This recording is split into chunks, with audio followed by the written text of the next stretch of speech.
Welcome to take my kitchen. இன்றைக்கி நம்ம பார்க்க போகிறது மூங் தால் வெஜிடபிள் தோசை எப்படி செய்யலாம் அப்படிங்கிறது தான். அதுக்கு ஃபஸ்ட்டு நான் இங்கே வந்துட்டு 1.5 கிளாஸ் பச்சைப்பயிரை வந்து நல்லா ஒரு 8 மணி நேரமாக தண்ணியில் ஊற போட்டு வச்சுருக்கேன். இப்போ இந்த ஊறின பச்சைப்பயிரை வந்துட்டு ஒரு மிக்ஸி ஜாரில் மாற்றிக்கோங்க. மாற்றி அதை நல்லா ஒரு நைஸ் பேஸ்ட்டாக அரைச்சிக்கோங்க. கோர்ஸாக அரைக்கணுங்கிற தேவை இருக்காது. நல்லா பேஸ்ட்டாக அரைச்சி எடுத்து வச்சுக்கோங்க.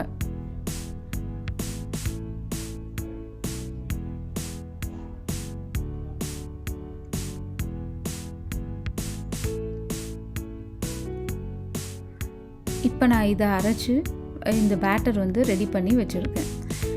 இப்போ இந்த பேட்டரில் தேவையான உப்பு சேர்த்திக்கோங்க.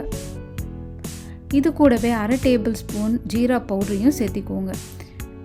இந்த மாவை வந்து நான் புளிக்க வைக்கல, அப்படியே தான் தோசை ஊற்ற போகிறேன்.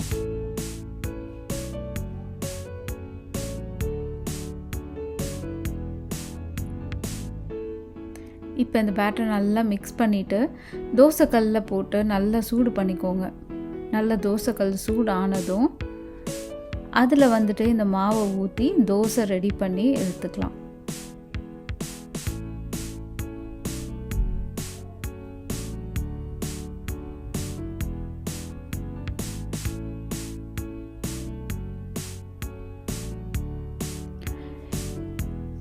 இப்போ நான் வெட்டி வச்சுருக்க வெஜிடபிள்ஸ் பார்த்திங்கன்னா மிக்ஸ்டு வெஜிடபிள். உங்களுக்கு என்னென்ன வெஜிடபிள்ஸ் வேணுமோ அது வந்து நீங்கள் சேர்த்திக்கலாம் இந்த தோசை மேலே.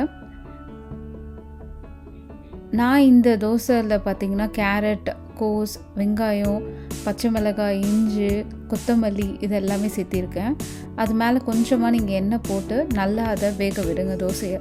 தோசை நல்லா வெந்ததும் அதை திருப்பி போட்டு நல்லா 2 பக்கமும் வேக விடுங்க.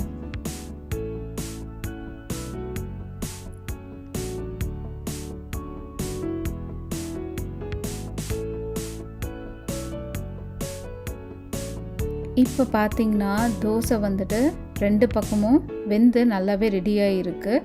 இப்போ மூங் தால் வெஜிடபிள் தோசை ரெடி ஆகிடுச்சு. இதை நீங்கள் உங்கள் வீட்லேயும் செஞ்சு சாப்பிட்டு பாருங்கள். எப்படி இருக்குன்னு எனக்கு கமெண்ட்டில் சொல்லுங்கள். ரொம்ப ஹெல்த்தியான தோசை ட்ரை பண்ணுங்கள். தேங்க்யூ.